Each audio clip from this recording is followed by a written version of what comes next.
Why should I listen to you? The last time I took your advice, I wound up with bamboo shoved up my ass, and then I fell into a pit full of sickened raccoons. Yes, I know I need to do another movie review. Wait, how did you get from that to... Never mind. Alright, fine. Whatever. I'll talk to you later. Love you, Mum. Oh, hi there. How long have you guys been there for? Moving on. So as we all know, there are several different genres of film out there. And there are several different types of exploitation cinema, such as action-sploitation, black exploitation, nunsploitation, and even Bruce-sploitation, for Christ's sake. But now, there's another exploitation that's come into existence in this wonderful world of ours. So as some of you may remember from a fair while ago, I did a review of a couple of shark movies. Let's see if we can find them. Here they are. We have Mega Shark vs. Crocosaurus, Mega Shark vs. Giant Octopus, and Mega Shark in Malibu.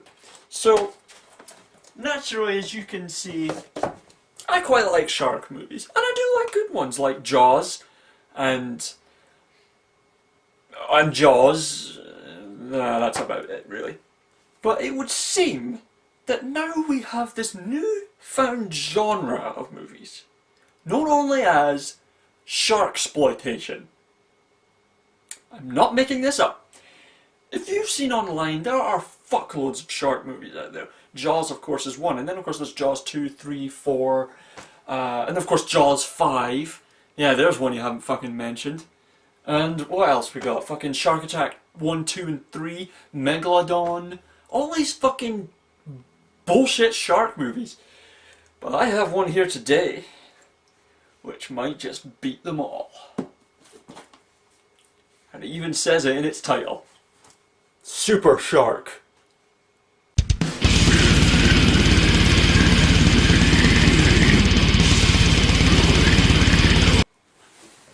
Right, suit coat on, inappropriate t-shirt on, shorts on, and a shitty movie.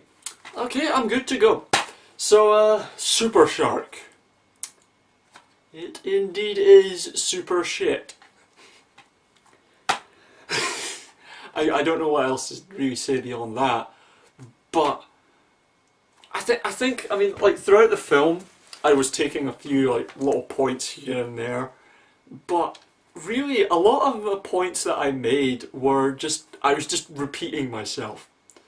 But I think the best way I can describe this movie is this. CGI bubbles. CGI bubbles. This is a moment that actually happens at fairly early on in the film. Basically, we get a shot from like underwater, and there's a bunch of folks swimming around. It's basically the shot from Jaws. You know, at the beginning of Jaws, where the girl's skinny dipping. It's basically like that, but with like two people. And from it's like a POV shot of a shark, as you'd expect. And there's bubbles, and they're CGI.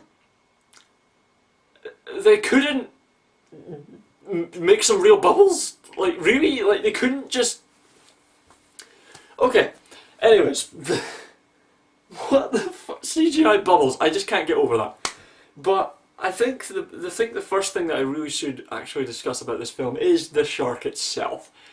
It is hilariously retarded. Like, you look on this box here, right? There's the shark. It looks awful. Like, it looks genuinely terrible in this shot. But when you watch the film, it looks like they tried to make it a bit better than the cover. Like, maybe this cover came before or something. But it winds up looking even more retarded than you could possibly imagine. It has the biggest grin on its face. It's just so retarded, and it just looks so... It looks like it had plastic surgery, basically, and it went horribly wrong. It has big gaping nostrils, black as fuck eyes, massive teeth that throughout the film don't do shit. Like whenever the shark eats something, he doesn't chew on it. It doesn't use its teeth because its teeth are always like eh. And it never uses its teeth. It just sort of goes ow, ow, like that. It doesn't even chew on anything. And it's, oh my god. Some of the shit that you see this shark do. It jumps out of the fucking ocean and attacks jets. It attacks a fucking walking tank.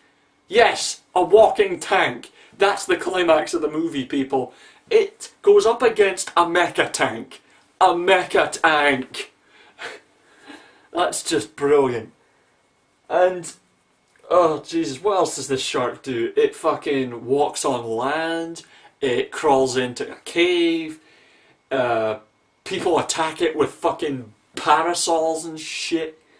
It's just some of the shit you see this shark do. And it does all sorts of like fucking acrobatics and shit. And I'll tell you how it dies in a little bit, because I think I should probably discuss a little bit more in regards to maybe the characters. I'll tell you this. This movie has some of the most deadpan, flat acting I've ever seen. It looks like these people came in on set and they were just sort of like, yeah, whatever, I'm here to get paid. But, I mean, if I'm watching this film, I would say that yes, it's self-aware. There is no question that this movie is self-aware. No one could possibly make this movie trying to make a serious film. It's clearly taking the piss. Throughout the film, it's clearly taking the piss. And the acting is no exception, because it's just so deadpanned. And I think the first person I should discuss in this manner is the woman in the movie. What's her character's name? Kat Carmichael. I don't know the name of the actress, but I know a film that she was in. She was in Mega Shark vs. Crocosaurus. Yeah, that's her. And when I figured that out, that was a moment when I went, I've seen way too many fucking movies. It's just like, what the fuck, you know? But I tell you what though, she does pretty much the same fucking performance. It's deadpan as fuck, and she's always got this look on her face like, yes, I am going to do this job. She's a fucking cyborg, I'm convinced. Then we get the oil tycoon, which you have to have in a movie like this. And he's sort of a villain. Well, at the beginning he sort of plays out like he did a bad thing, but he didn't like that he did it. But then all of a sudden he becomes a villain, but then he turns out he isn't a villain. And I don't know. I don't get this guy. All I know is he's hilariously terrible.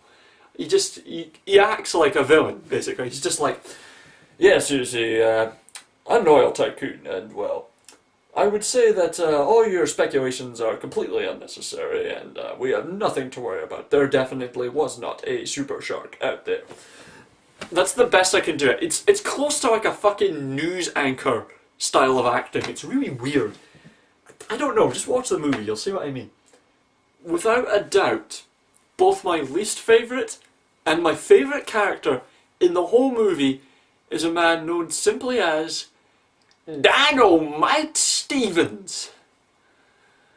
I wish I was making that up. No, there is a radio DJ in this movie called Dynamite Stevens, and he is the most over-the-top, stereotypical, 70s style black man that you could possibly think of.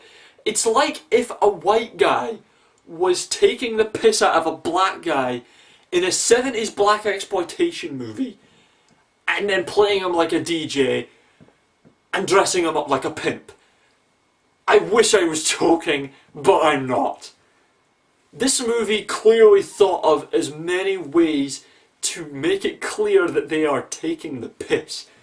And this guy's no exception. He's hilariously stupid. Some of the stuff he wears, at one point he's wearing a fucking thing that looks like a turban that Aladdin would wear on a stage musical or something. And then there's a point where he's like judging like a bikini contest or something, and he's not even speaking English anymore. He's just like, oh yeah, we got chicken. He sounds a bit like fucking Boomhauer from King of the Hill if he was a black guy. But he's fucking awesome. But really, that's really all I can say that's hilarious about the film, except for one thing. One more thing that I'll discuss, which is how the shark dies at the end. Yes, spoilers. Basically, it turns out throughout the movie that the shark is being attracted by radio wave signals, much like in fucking... I think it was Shark Attack 3, I think it was. Because it wasn't Shark Attack 1 and it wasn't Shark Attack 2, I think it was Shark Attack 3. Yeah, I know way too much. But basically there's radio waves and it's attracting it, it's making it go nuts, so it's kind of attracted to it. So basically they strap a bit of C4 to a radio, and then the woman, Cat Carmichael, runs into a cave. The shark gets stuck. She shoves the C4 down its gut and says, "Now you're extinct," detonates it, and when its stomach explodes, it's like a cartoon. It's like it expands, and then the explosion is hilariously terrible. It looks like a special effect that you could do on Windows Movie Maker. But now, I'm going to discuss just a couple of minor things that the film did kind of go, not sure about that. It suffered from the same thing that Mega Shark vs. Giant Octopus did, in that it's very funny and it has a lot of moments that are hilariously terrible, and you know, some of the dialogue's terrible and there's pointless stuff going on. But the thing is, it's slow. It's slow at parts. It's not painfully slow like Snakes on a Train, for example, but it is slow in parts and it does take a while to properly get going. But it does keep a good amount of appearances of a shark, and there is a good amount of funny moments to keep you entertained. But there's one other thing I think I should probably mention, actually. At the beginning of the movie, we're introduced to these three characters who are lifeguards, and we're given a good amount of, you know, for what you'd expect from a movie like this, character development. It's terrible character development, obviously, but we're given a good amount of terrible character development. And blah blah blah blah blah shit happens, and then about 45 minutes into the movie they die, and it's like, why were we following these characters to begin with? They were no way connected to the main storyline. They had nothing to do with Cat Carmichael or the oil tycoon, nothing. They didn't even know about this giant shark or any of this bullshit that was going on. And they're given a good amount of development and then they're just killed, so it's like, you know, you could have just cut all that shit out and could have saved us a whole lot of time. But at the same time, there was a lot of hilarious bullshit going on, and we got to see a bunch of chicks half naked. So, you know what? If someone was to pick up this movie and watch it and say, "Oh, it's a pile of shit, it's not what I was expecting," here's the cover, and here's the back part of the cover. What would make anyone think that this movie is going to be any point good? It's either you look at this cover and think, no, I'm not going to like that because it looks genuinely terrible, or B, you're going to look at this thing and think, that looks hilariously terrible. So, if you're in the mood for a hilariously terrible movie, check this one out. You could be picking out worse ones. But, anyways, I'm done.